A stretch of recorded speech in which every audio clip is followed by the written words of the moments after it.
الذین یذکرون اللہ قیاما وقعودا وعلی جنوبہم، مذہب اقدام و خطا سے مکمل طور پر آزاد ہے، کیونکہ اس کا تعلق اللہ تعالیٰ کے عطا کردہ علم سے ہوتا ہے جو حتمی، قطعی اور غیر متبدل ہے۔ السلام علیکم ورحمۃ اللہ وبرکاتہ۔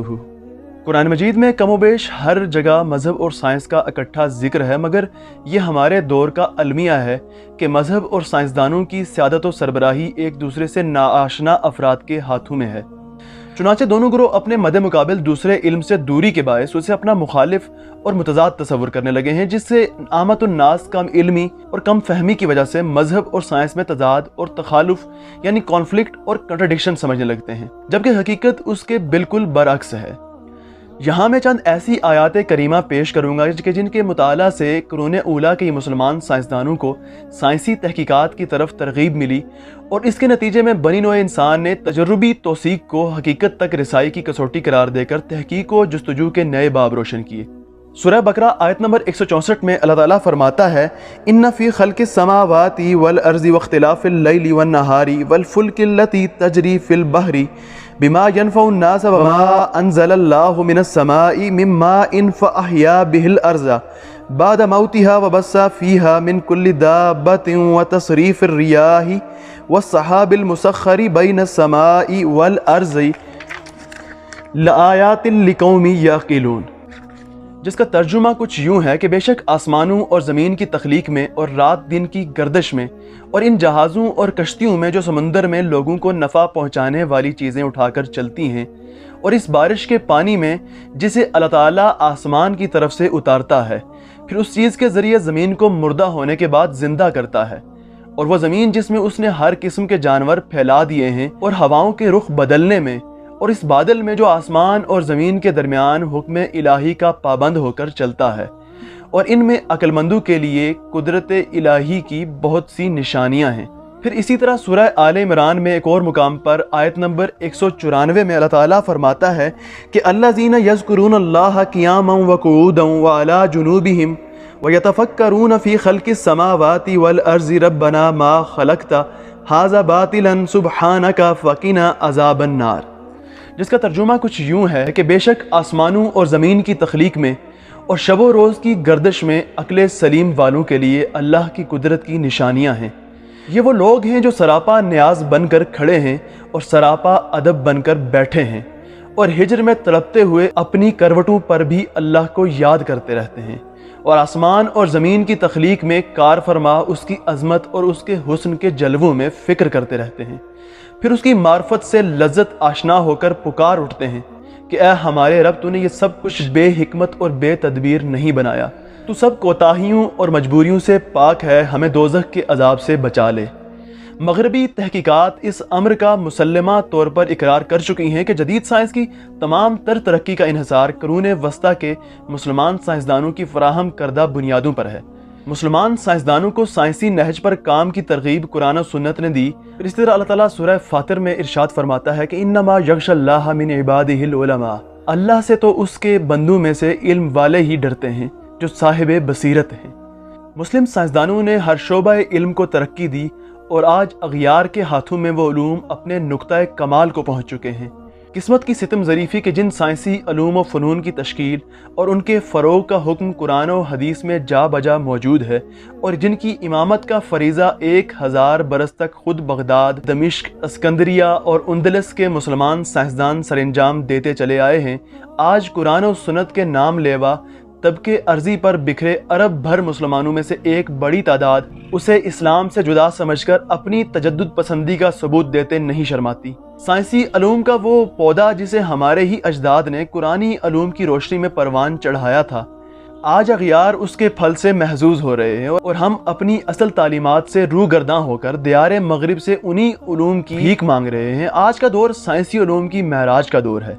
سائنس کو بجا طور پر عصری علم یعنی کنٹمپرری نالج سے تعبیر کیا جاتا ہے، لہٰذا دور حاضر میں دین کی صحیح اور نتیجہ خیز اشاعت کا کام جدید سائنسی بنیادوں پر ہی بہتر طور پر سر انجام دیا جا سکتا ہے۔ مذہب خالق یعنی کریٹر سے بحث کرتا ہے، اور سائنس اللہ تعالیٰ کی پیدا کردہ خلق یعنی کریشن سے۔ دوسرے لفظوں میں سائنس کا موضوع خلق ہے اور مذہب کا موضوع خالق ہے۔ یہ قرین فہم و دانش حقیقت ہے کہ اگر مخلوق پر تدبر و تفکر اور سوچ بچار مثبت اور درست انداز میں کی جائے تو اس مثبت تحقیق کے کمال کو پہنچنے میں لامحالہ انسان کو خالق کی معرفت نصیب ہوگی اور وہ بے اختیار پکار اٹھے گا، ربنا ما خلقت ھذا باطلا، اے ہمارے رب تو نے یہ سب کچھ بے حکمت اور بے تدبیر نہیں بنایا۔ بندہ مومن کو سائنسی علوم کی ترغیب کے ضمن میں اللہ رب العزت نے کلام مجید میں ایک اور مقام پر یوں ارشاد فرمایا، جس کا ترجمہ کچھ یوں ہے کہ ہم عنقریب انہیں کائنات میں اور ان کے اپنے وجود کے اندر اپنی نشانیاں دکھائیں گے، یہاں تک کہ وہ جان لیں گے کہ وہی حق ہے۔ مذہب اور سائنس میں کسی قسم کے تضاد کے نہ پائے جانے کا بڑا سبب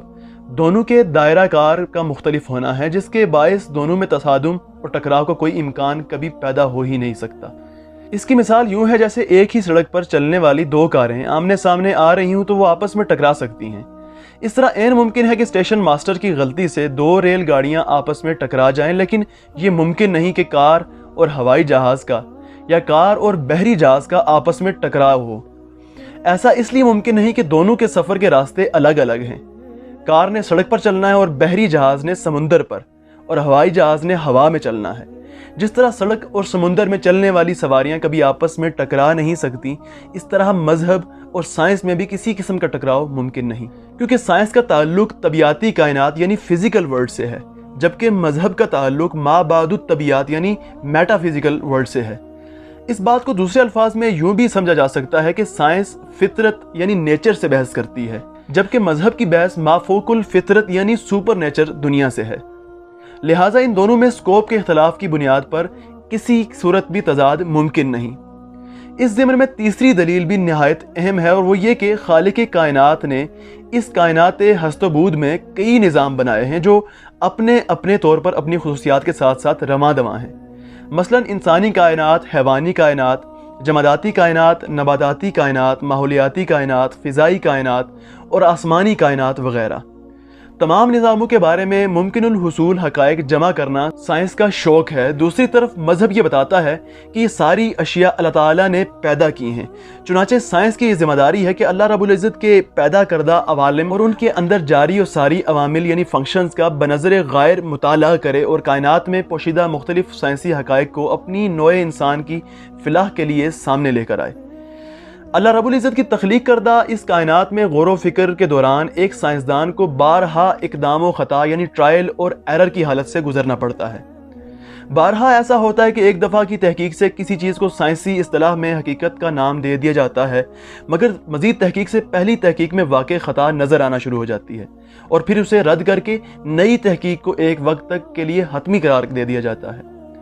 سائنسی طریقہ کار میں اگرچہ ایک مفروضے کو مسلمہ نظریے تک کا درجہ دے دیا جاتا ہے، تاہم سائنسی طریقے تحقیق کسی نظریے کو بھی ہمیشہ کے لیے حقیقت کی حتمی شکل قرار نہیں دیتا۔ سائنس کی دنیا میں کوئی نظریہ جامد یعنی انچینجبل اور مطلق یعنی ایبسولوٹ نہیں ہوتا۔ ممکنہ تبدیلیوں کا امکان بہرحال موجود رہتا ہے، اور یہ بھی ممکن ہے کہ نئے تجربات کی روشنی میں صدیوں سے مسلمہ کسی نظریے کو مکمل طور پر مسترد کر دیا جائے۔ مذہب اقدام و خطا سے مکمل طور پر آزاد ہے، کیونکہ اس کا تعلق اللہ تعالیٰ کے عطا کردہ علم سے ہوتا ہے جو حتمی، قطعی اور غیر متبدل ہے، اور اس میں خطا کا کلیتاً کوئی امکان نہیں ہوتا، جبکہ سائنسی علوم کی تمام تر تحقیقات ٹرائل اور ایرر کے اصول کے مطابق جاری ہیں۔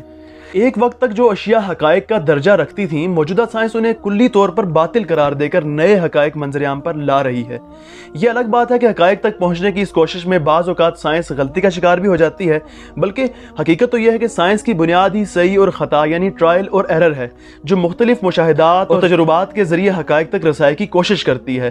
مذہب ما بعد الطبیعاتی یعنی میٹا فزیکل حقائق سے آگہی کے ساتھ ساتھ ہمیں اس مادی کائنات سے متعلق بھی بہت سی معلومات فراہم کرتا ہے، جن کی روشنی میں ہم سائنسی علوم کے تحت اس کائنات کو اپنے لیے بہتر استعمال میں لا سکتے ہیں۔ قرآن مجید میں اللہ تعالیٰ ارشاد فرماتا ہے کہ وَسَخَّرَ لَكُم مَا فِي السَّمَاوَاتِ وَمَا فِي الْأَرْضِ، اور اس نے سماوی کائنات اور زمین میں جو کچھ ہے وہ سب تمہارے لیے مسخر کر دیا ہے۔ جہاں تک مذہب کا معاملہ تھا، اس نے تو ہمیں اس حقیقت سے آگاہ کر دیا ہے کہ زمین و آسمان میں جتنی کائنات بکھری ہوئی ہے سب انسان کے لیے مسخر کر دی گئی۔ اب یہ انسان کا کام ہے کہ وہ سائنسی علوم کی بدولت کائنات کی ہر شے کو انسانی فلاح کے نقطۂ نظر سے اپنے لیے بہتر سے بہتر استعمال میں لائے۔